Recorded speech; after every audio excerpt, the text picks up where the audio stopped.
Overflow થતા અનેક ખેતરો જળમગ્ન થયા.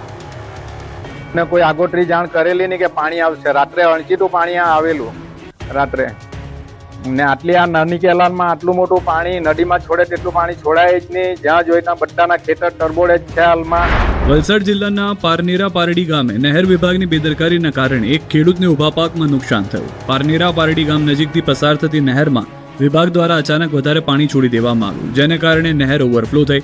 પાણી કિનારો વટાવી આસપાસના ખેતરમાં ફરી વળતા નહેરના કિનારે આવેલા કેટલાક ખેતરોમાં પાણી ભરાઈ ગયા. આથી ખેતરમાં રોપેલા શાકભાજીના પાકને પણ મોટું નુકસાન થયું. આથી ખેડૂતે મુશ્કેલીમાં મુકાવાનો વારો આવ્યો. અસરગ્રસ્ત ખેડૂતોએ આ અંગે નહેર વિભાગને જાણ કરી અને પાણી ફરી વળવાને કારણે ખેતરમાં થયેલા નુકસાનીના વળતર માટે પણ માંગ કરી. દમણગંગા નહેર વિભાગની બેદરકારીના કારણે ખેડૂતોએ નુકસાન સહન કરવાનો વારો આવ્યો. કાપોદ્રા ગામે સ્માર્ટ વીજ મીટરને લઈને છેડાયો સંગ્રામ. અંકલેશ્વર તાલુકાના કાપોદ્રા ગામે સ્માર્ટ મીટર લગાવવાના મુદ્દે વિરોધનો વંટોળ ઉઠ્યો. ગામ સ્થિત સનવિલા સોસાયટીમાં સ્માર્ટ મીટર લગાવવા મુદ્દે રહેવાસીઓ દ્વારા વિરોધ નોંધાવાયો. માહિતી અનુસાર જીઈબીના કર્મચારીઓ સોસાયટીમાં સ્માર્ટ મીટર સ્થાપિત કરવા માટે પહોંચ્યા.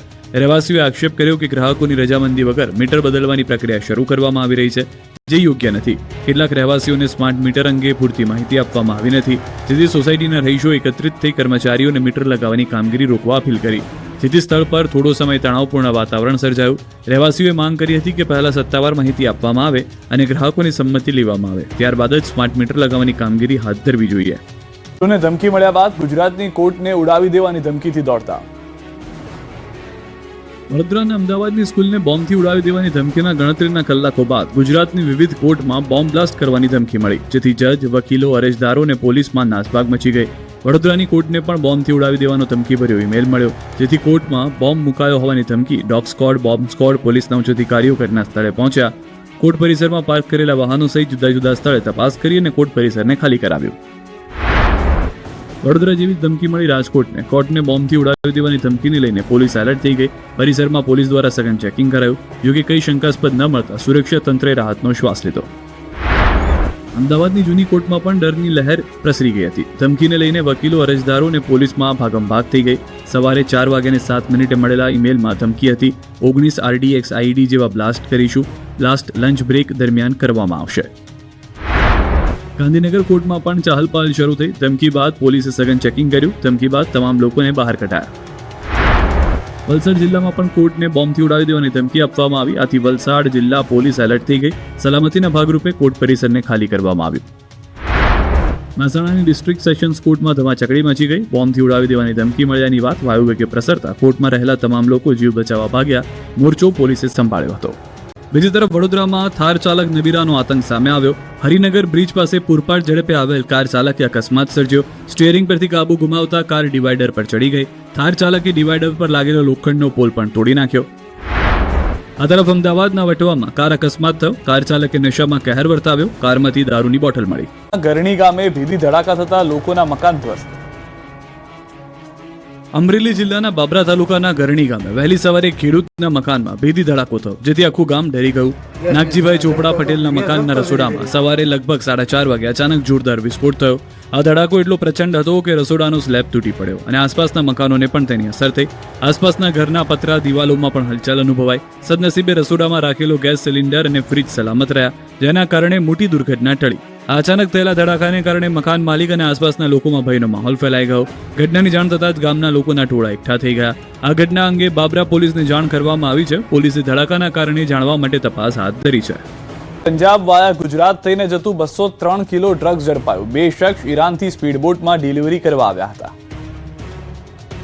ગુજરાતનો દરિયો જાણે ડ્રગ્સનો જરિયો બની ગયો હોય તેવું લાગી રહ્યું છે. ગુજરાતનો દરિયો ડ્રગ્સના એપી સેન્ટર બની ગયું છે.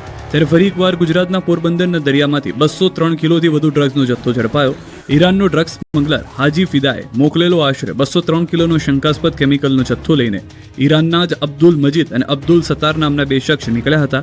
ઈરાનના કોનારક બંદરેથી બોટમાં ડ્રગ્સનો જથ્થો પંજાબ પહોંચાડવાનો હતો. ત્યારે પોરબંદરથી આશરે 140 નોટિકલ માઇલ દૂર IMBL નજીક ગુજરાત ATS કોસ્ટ ગાર્ડે સંયુક્ત ઓપરેશન કરી સ્પીડ બોટમાં લવાયેલા ડ્રગ્સના જથ્થાને 2 શખ્સ સાથે પકડી પાડ્યા। બલુચી બોલતા 2 શખ્સ ઈરાનથી સ્પીડ બોટમાં ડિલિવરી કરવા આવ્યા હતા અને પંજાબનો શખ્સ ડિલિવરી લેવાનો હતો। બોટની બનાવટ ઈરાનની છે। બોટમાં એક્સ્ટ્રા ડીઝલ પણ હતું, ખાવાની વસ્તુઓ પણ હતી, 3-4 દિવસ ચાલે એટલો સામાન હતો। પકડાયેલા શખ્સોને કોસ્ટગાર્ડ તથા એટીએસ દ્વારા પોરબંદર લાવવામાં આવ્યા। ડ્રગ્સનો જથ્થો અને આરોપીને પોરબંદર એસઓજી ઓફિસ ખાતે લાવવામાં આવ્યા। પકડાયેલા જથ્થાને એફએસએલમાં મોકલી દેવાયો। એના પાસેથી જ્યારે એની ચેકિંગ કરવામાં આવેલી તો 203 પેકેટ મળ્યા છે। 203 પેકેટમાં જે કેમિકલ છે એક વ્હાઇટ કલરનો પાવડર જેવું છે, જેને હાલમાં જસ્ટ બોટ અમારી જેટી ઉપર આવી છે, એનો એનાલિસિસ ચાલુ છે। એફએસએલ ત્યાં પહોંચી ગઈ છે।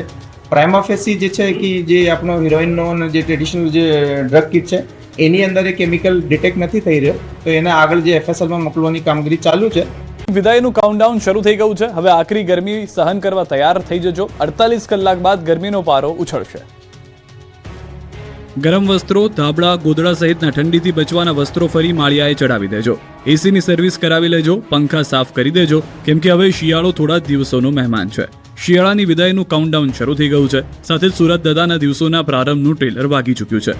ગરમીનો પારો ઉકળવા માટે તૈયાર થઈ ગયો છે।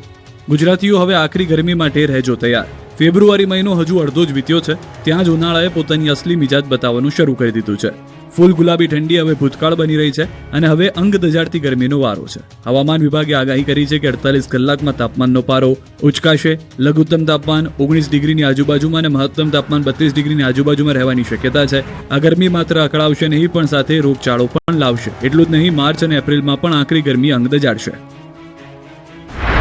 लघुत्तम तापमान है ग्रेजुअल राइज रहेगा अगले 4 दिन तक 2 से 3 डिग्री सेंटीग्रेड, और उसके आगे कोई बड़ा बदलाव नहीं रहेगा। उच्चतम तापमान जो है इसमें अगले 3 दिन तक कोई बड़ा बदलाव नहीं रहेगा, लेकिन उसके आगे 2 से 3 डिग्री सेंटीग्रेड राइज रहेगा। પટેલની થઈ શકે છે ધરપકડ। કીર્તિ પટેલ સામે ગુનો દાખલ કરી લેવામાં આવ્યો છે। મહિલા પીઆઈ સાથે ઘર્ષણ મામલે ફરિયાદ થઈ છે। પોલીસની કામગીરીમાં અવરોધ ઊભો કરવાનો આરોપ, પીઆઈને જાનથી મારી નાખવાની ધમકીની કલમ પણ શામેલ, શાંતિ ડહોળવાના પ્રયાસની કલમ પણ શામેલ। મૃગીકુંડમાં સ્નાન બાદ કર્યું હતું ગેરવર્તન। મહિલા પીઆઈ કે મોડ દ્વારા નોંધાવાઈ ફરિયાદ। મૃગીકુંડમાંથી બહાર ખસેડતી વખતે કર્યું હતું ઘર્ષણ। મહિલા પીઆઈને કહ્યું હતું કે હું કોઈ આરોપી નથી, હું જાતે જતી રહીશ, મારી પાછળ નહીં ફરવાનું। આ સાથે જ મહિલા પીઆઈ સામે આંગળી બતાવી રોફ જમાવવો અને શાંતિ ડહોળવાનો પ્રયાસ કર્યાનો પણ આરોપ છે। પોલીસ દ્વારા બીએનએસની કલમ 221 એટલે કે પોલીસની ફરજમાં અવરોધ ઊભો કરવો, 351(3) એટલે કે ગંભીર ધમકી આપવી અને 352 એટલે કે શાંતિ ડહોળાય એવું વાતાવરણ ઊભું કરવું, આ તમામ આરોપો સાથે ફરિયાદ નોંધાઈ છે।